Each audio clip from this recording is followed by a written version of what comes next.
지식의 시대는 어디를 향할까요? 리더를 위한 지식 인사이트 더 리더의 오수진입니다. 어느 칼럼니스트가 쓴 지식에 관한 인상 깊은 글이 있습니다. 자신의 머리에는 해겔이나 공자보다 월등한 지식이 들어있지만 자신은 그저 보통 사람에 불과하고 해겔은 세계적인 철학자이며 공자는 성인이라는 것이었습니다. 얼마 전까지 13개월마다 인류의 지식 총량이 2배로 증가한다고 했는데 전문가들은 앞으로 이 주기가 12시간으로 단축될 것으로 예측합니다. 지식의 폭발, 지식의 종말로 표현되는 지식의 시대는 어디를 향하고 있을까요? 인류가 쌓아온 지식의 역사를 들여다보면 그 답을 찾을 수 있을까요? 지식은 어떻게 탄생하고 진화하는가라는 책의 원제는 What is the history of knowledge? 지식의 역사는 무엇인가입니다. 지식이 언제, 어디서, 어떻게 탄생했는지, 그리고 지식이 어떻게 이동했는지, 어떻게 번성하고 쇠락하고 유실되었는지를 연구한 책입니다. 역사책이 인류의 역사가 어떻게 기록되었는지, 나라마다 역사가 어떻게 번성하고 쇠퇴했는지를 기록한 것처럼 지식은 어떻게 탄생하고 진화하는가는 지식 그 자체의 형성 과정을 역사의 흐름으로 풀어냈습니다.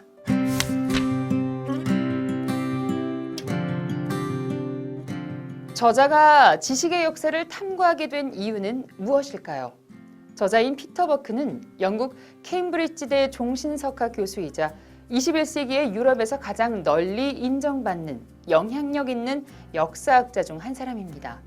그는 백과사전부터 위키백과까지 지식의 생성과 유통 과정을 개괄한 지식의 사회사 등 20여 권의 저서를 출간한 학자이기도 한데요. 그는 미술관에 전시된 예술품을 인류의 예술적 성과물로 보는 것처럼 인류의 지식을 지적 성과물의 관점에서 재발견합니다. 그런데 왜 하필 지식일까요? 왜 지식 자체를 탐구하게 되었을까요? 그것은 지식 역사의 흐름이 지식 기반 사회의 미래를 예측하는 토양이 될 것이라는 믿음이 있었기 때문일 것입니다. 지식의 역사가 아직 존재하지 않는다면 지금이라도 정립해둘 필요가 있다. 최근의 디지털 혁명을 장기적 변화 관점에서 파악하려면 특히 더 그렇다. 지식은 최근 1-20년 사이에 급격히 발전했습니다. 이에 따라 지식의 역사를 바라보는 관점 또한 상당히 변화했는데요. 이러한 지식의 변화는 항상 새로운 기술을 동반합니다. 문자의 창조, 목판 인쇄와 활자 인쇄 같은 인쇄술, 컴퓨터와 인터넷이 대표적이라고 할 수 있습니다. 현재는 스마트폰이 지식의 변화를 견인하고 있는데요. 앞으로 인공지능의 활용 범위가 늘어나면서 지식은 또 새롭게 변화할 것입니다. 새로운 기술을 등에 업은 지식의 발전은 장밋빛 미래를 약속하기도 하지만 동시에 인류의 생존에 위협이 된다는 점을 기억해야 합니다. 그리고 변화하는 미래에 대처하려면 역사로 눈을 돌려야 한다는 것도 귀담아 들어야 합니다.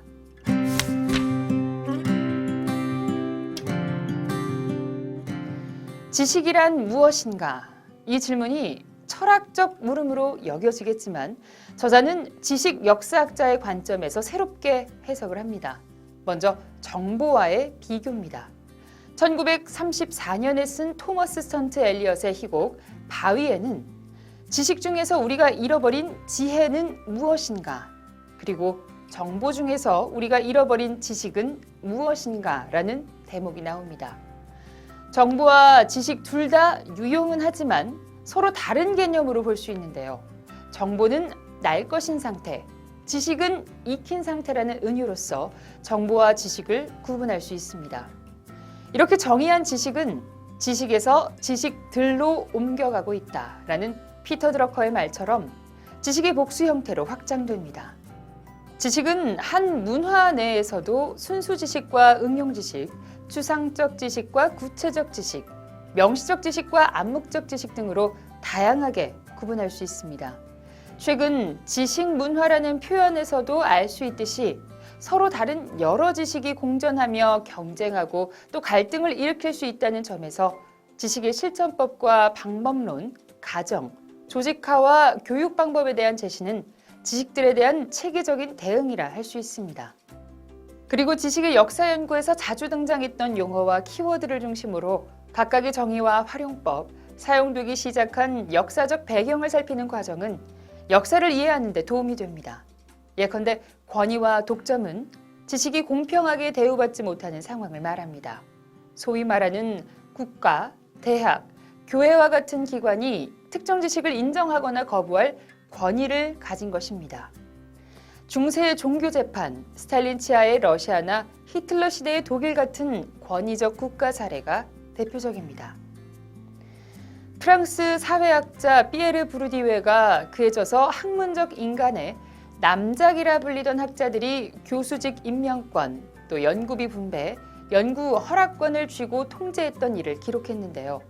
이들과 달리 연구에 집중한 학자가 국제적 명성을 얻었으나 대학 사회 권력과는 거리를 둘 때 부르디웨는 이들을 신성한 이단자로 불렀다는 점은 지식의 권위와 독점이 드러난 흥미로운 사례입니다. 이 밖에도 지식 충동을 대표하는 단어인 호기심, 지식은 훈련이 필요하다는 관점의 학문 분야, 지식 경영인의 주된 과업 중 하나인 혁신, 그리고 최근에 널리 쓰이는 지식 경영이란 용어를 온전히 이해하면 지식 연구를 더 폭넓게 이해할 수 있습니다.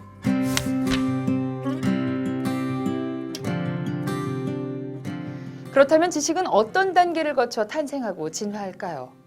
분야를 넘나들며 창조성을 빛낸 사람들의 13가지 생각 도구를 설명한 루트 번스타인 부부의 생각의 탄생처럼 지식도 관찰, 형상화, 추상화, 패턴 인식, 통합과 같은 과정을 거칠까요?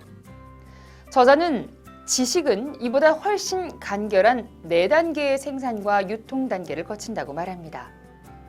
첫 번째는 정보 획득을 위한 수집의 과정입니다. 수백 년 동안 지식을 찾아 여행한 사람들의 이야기처럼 지식은 모을 수 있습니다. 저자가 지식 수집의 중요성에 대해 인용한 말이 무척 인상적인데요. 지식을 구하라. 중국만큼 멀리 떨어진 곳에 있다 해도 라는 아랍 마호메트의 격언입니다. 수집을 위해 관찰하고 탐사대를 파견하며 저장하고 보존해서 언제든 필요할 때 검색할 수 있는 단계가 수집의 과정에 포함됩니다. 다음 단계는 다양한 분석 기술입니다. 분석은 앞서 익힌다라고 표현한 바로 그 의미입니다. 정보를 기술하고 계량화하며 분류하고 검증하는 실천 수단을 활용해서 정보를 지식으로 전환하는 과정이 바로 분석입니다. 이 단계에서는 토머스 홉스의 리바이어던에 등장하는 자연과학 분석, 스피노자의 윤리학 등을 거론하며 인류사의 천재로 기록될 만한 사람들이 어떻게 분석을 활용했는지 서술합니다. 분석 단계에서는 관찰한 바를 상세히 묘사하는 기술이 중요합니다. 르네상스에 시작된 전통인 동식물의 정확한 묘사, 서사적 미술과 대비되는 17세기 네덜란드의 묘사적 미술, 또 박물학자들의 묘사 등이 대표적인 사례입니다. 또한 정확성을 높이기 위한 계량화, 정확한 묘사를 보조하는 지식 분류, 비교, 해석, 검증, 사실의 발견, 비평과 서사 등이 분석 단계에 활용되는 기술입니다. 세 번째 단계는 대중에 확산하는 과정입니다. 신문의 등장은 지식 확산의 분수령이라 할 만큼 파급력이 큰 사건입니다. 인쇄와 라디오, 텔레비전, 인터넷으로 이어지는 의사소통 수단들이 더욱더 다양한 지식을 대중에게 확산할 수 있도록 했는데요. 모든 확산 형태가 중요하다 해도 가장 효과적인 수단은 여전히 가장 오래된 형태인 사람들 간의 직접 만남입니다. 저자는 정말 귀중한 지식을 한 국가에서 다른 국가로, 한 체제에서 다른 체제로 전달하는 일은 편지나 잡지, 책으로 쉽게 달성할 수 없다. 인간의 물리적 이동이 필요하다라고 주장합니다. 한마디로 지식은 사람들 사이를 돌아다닌다라는 것입니다. 세상의 모든 지식이 손안의 스마트폰에 있다는 믿음에 경종을 울리는 말이 아닐 수 없습니다. 마지막으로 네 번째 단계는 서로 다른 지식은 분명히 다른 여러 목적에 활용된다는 점입니다. 19세기 프로이센이 프랑스와의 전쟁에서 승리했을 때 지리학자들이 무기만큼 많은 지도로 싸웠던 전쟁이라고 묘사했는데요. 지리에 관한 지식이 전쟁에서 얼마나 전략적으로 활용되는가를 잘 보여주는 역사적 사실입니다. 비즈니스에서도 경쟁자의 계획이나 기술을 찾아내는 것은 자신의 계획과 기술을 감추는 일만큼이나 중요한데요. 이에 대해 미셸 푸코는 지식은 늘 권력의 효과를 낸다라는 명언을 남겼습니다. 16세기와 17세기 가톨릭 교회사에서는 교리문답 수업, 근대 초기 유럽 국가의 형성과 중앙 집권화의 과정에서는 정보 활용이 목적에 따른 지식 사용 방식을 잘 보여주고 있습니다.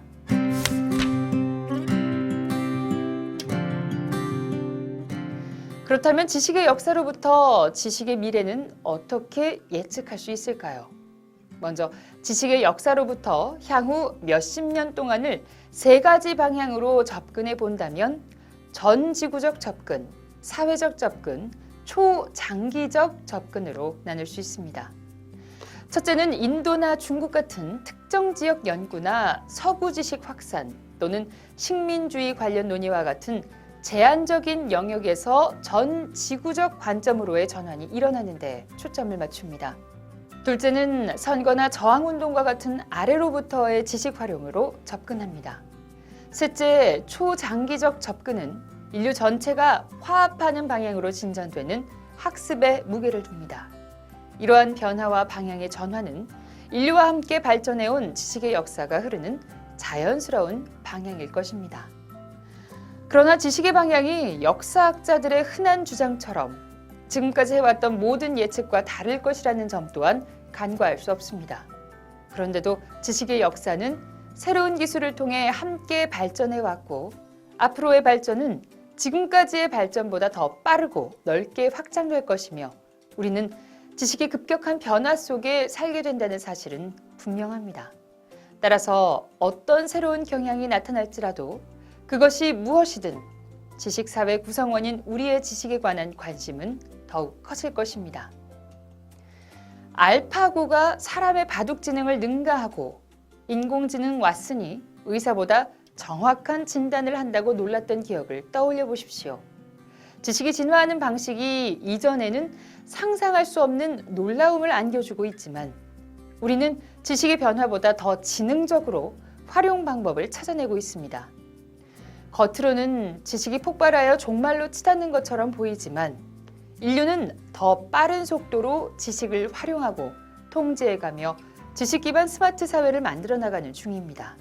그래서 지식의 역사에 관한 고찰은 지식이 폭발하는 현재에 더 중요하고 필요한 지적 활동입니다.